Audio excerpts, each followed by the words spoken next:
You are listening to Kalpataru Radio 82.2 MHz. Variety is the spice of our station.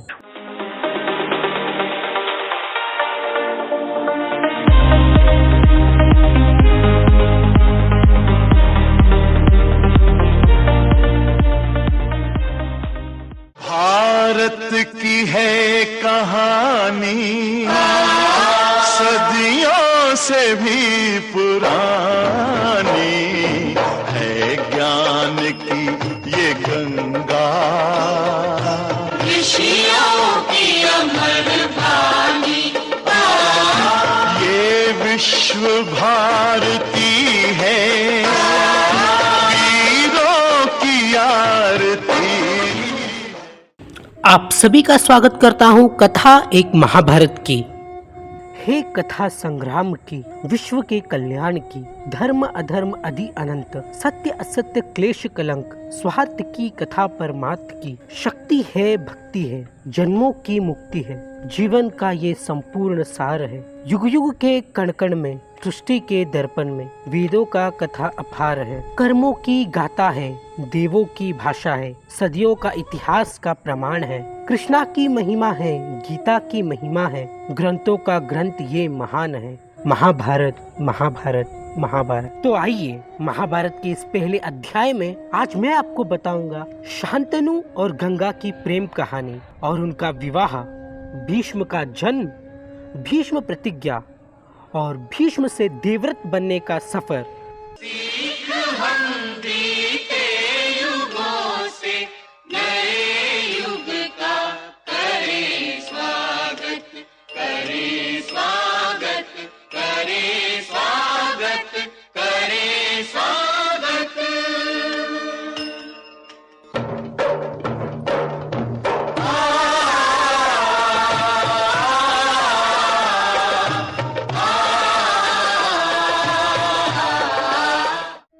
एक बार हस्तिनापुर के महाराज प्रतीप गंगा के किनारे तपस्या कर रहे थे। उनके रूप सौंदर्य से मोहित होकर गंगा उनकी झाग पर आकर बैठ गई। गंगा ने कहा, हे राजन, मैं ऋषि की बेटी गंगा हूँ और आपसे विवाह करने आपके पास आई हूँ। इस पर महाराज प्रतीप बोले, गंगे, तुम मेरे दहिनी झाग पर बैठी हो। बेटी को तो वामांगी होनी चाहिए। दहिनी झाग तो बेटे का प्रतीक है, अतः मैं तुम्हें पुत्र वधू के रूप में स्वीकार करता हूँ। यह सुनकर गंगा वहाँ से चली गई। अब महाराज प्रतीप ने पुत्र प्राप्त के लिए घोर तप करना आरंभ कर दिया। उनके तप के फल स्वरूप उन्हें पुत्र की प्राप्ति हुई, जिसका नाम उन्होंने शांतनु रखा।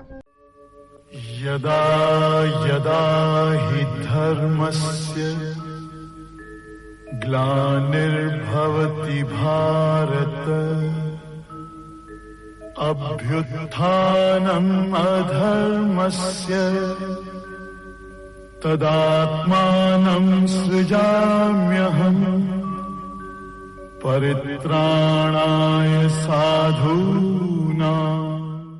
शांतनु के युवा होने पर उसे गंगा के साथ विवाह करने का आदेश दिया गया। महाराज प्रतीप यह आदेश देकर स्वर्ग चले गए। प्रतीप के आदेश का पालन करने के लिए शांतनु ने गंगा के पास जाकर उनसे विवाह करने के लिए निवेदन किया। गंगा बोली, राजन, मैं आपके साथ विवाह तो कर सकती हूँ, किंतु आपको वचन देना होगा कि आप मेरे किसी भी कार्य में हस्तक्षेप नहीं करेंगे। शांतनु ने गंगा से कहे अनुसार वचन देकर उनसे विवाह कर लिया। गंगा के गर्भ में महाराज शांतनु के 8 पुत्र हुए, जिनमें से 7 को गंगा ने गंगा नदी में ले जाकर बहा दिया और अपने दिए हुए वचन में बंधे होने के कारण महाराज शांतनु कुछ बोल न सके। जब गंगा का 8वां पुत्र हुआ और वह उससे भी नदी में बहाने ले जाने लगी, राजा शांतनु से रहा न गया और वे बोले, गंगे, तुम मेरे 7 पुत्रों को नदी में बहा दिया, किंतु अपनी प्रतिज्ञा के अनुसार मैंने कुछ न कहा। अब तुम मेरे इस 8वें पुत्र को भी बहाने जा रही हो। मैं तुमसे प्रार्थना करता हूँ कि कृपा करके इस नदी में मत बहाओ।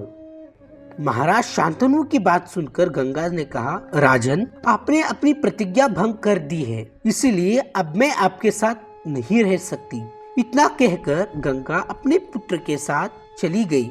तत्पश्चात महाराज शांतनु ने 36 वर्ष ब्राह्मणचारी व्रत धारण करके व्यतीत कर दिए। फिर एक दिन उन्होंने गंगा के किनारे जाकर गंगा से कहा, गंगे, आज मेरी इच्छा हो रही है कि मैं अपने बालक को देखूं जिसे तुम अपने साथ ले गई थी। गंगा एक सुंदर स्त्री के रूप में उसके बालक के साथ प्रकट हो गई और बोली, राजन, यह आपका पुत्र है तथा इसका नाम देवव्रत है, इसे ग्रहण करो। यह पराक्रमी होने के साथ विद्वान भी होगा। शस्त्र और अस्त्र विद्या में यह परशुराम के सम्मान होगा। महाराज शांतनु ने अपने पुत्र देवव्रत को प्राप्त किया। वे अत्यंत प्रसन्न हुए और उसे अपने साथ हस्तिनापुर लाकर युवराज घोषित कर दिया।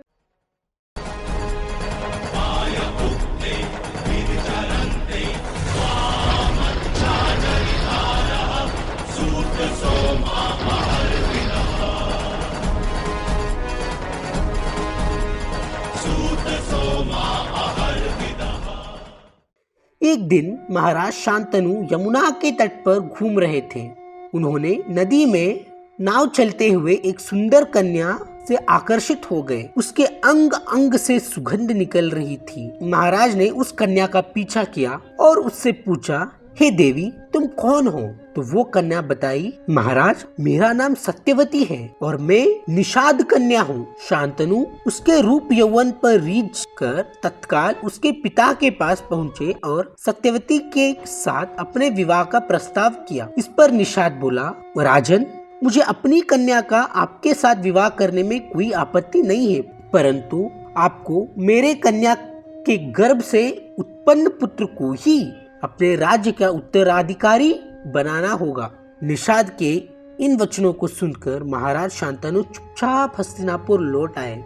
सत्यवती के वियोग में महाराज शांतनु व्याकुल रहने लगे। उनका शरीर दुर्बल होने लगा। महाराज की इस दशा को देखकर देवव्रत को बड़ी चिंता हुई। जब उन्होंने मंत्रियों के द्वारा पिता की इस प्रकार की दिशा होने का कारण ज्ञात हुआ तो वे तत्काल समस्त मंत्रियों के साथ निषाद के घर जा पहुंचे और उन्होंने निषाद से कहा, हे निषाद, आप सहस्र अपनी पुत्री सत्यवती का विवाह मेरे पिता शांतनु के साथ कर दे। मैं आपको वचन देता हूँ कि आपकी पुत्री के गर्भ से जो भी बालक जन्म लेगा वही राज्य का उत्तराधिकारी होगा। कालांतर में मेरी कोई संतान आपकी पुत्री के संतान का अधिकार छीन न पाए। इस कारण से मैं प्रतिज्ञा करता हूँ कि मैं आजन्म अविवाह रहूंगा, यानी कि मैं ब्रह्मचारी रहूंगा। देवव्रत की इस प्रतिज्ञा को सुनकर निषाद ने हाथ जोड़कर कहा, हे देवव्रत, आपकी यह प्रतिज्ञा अभूतपूर्व है। इतना कहकर निषाद ने तत्काल अपनी पुत्री सत्यवती को देवव्रत तथा उनके मंत्रियों के साथ हस्तिनापुर भेज दिया। देवव्रत ने अपनी माता सत्यवती को लाकर अपने पिता शांतनु को सौंप दिया। पिता ने प्रसन्न होकर पुत्र से कहा, वत्स, तूने पितृभक्ति के वशीभूत होकर ऐसी प्रतिज्ञा की है जिसे कि न आज तक किसी ने की है और ना ही भविष्य में कोई करेगा। मैं तुझे वरदान देता हूँ कि तेरी मृत्यु तेरी इच्छा से होगी। तेरी इस प्रकार की प्रतिज्ञा करने के कारण तू भीष्म कहलाएगा और तेरी प्रतिज्ञा भीष्म प्रतिज्ञा के नाम से सदैव प्रख्यात रहेगा। जहाँ सत्य का साथ है वहीं धर्म का वास, जहाँ धर्म का वास है वहीं विजय की आस। गंगा ने शांतनु को बताया पुत्र बलिदान का सच।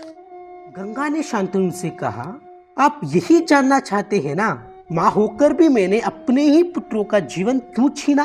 तो सुनिए महाराज, कोई भी माँ अपने ही संतान को कभी सहस्र मृत्यु नहीं दे सकती, लेकिन साथ ही यह भी सच है कि कोई भी माँ अपने संतानों को तिल तिल मरते नहीं देख सकती। मैं अपने संतानों का भविष्य जानती थी। मेरे 8 पुत्र शापित यक्ष है। इनका जन्म ही हर पल दुख सहने के लिए हुआ था। गंगा ने कहा, माँ के अभाव में शिशु जीवित नहीं रह पाएगा। इसे आपके वंश के अनुसार योग्य बनाकर आपको वापस लौटाऊंगी। ऐसा वचन देकर माँ गंगा नवजात शिशु को लेकर अपने लोक चली गई। आगे चलकर यही शिशु भीष्म पितामह बना, जिन्हें कभी कोई सांसारिक सुख प्राप्त नहीं हुआ, बल्कि हर कदम पर दुख ही दुख झेलकर वे कठिन मृत्यु को प्राप्त हुए।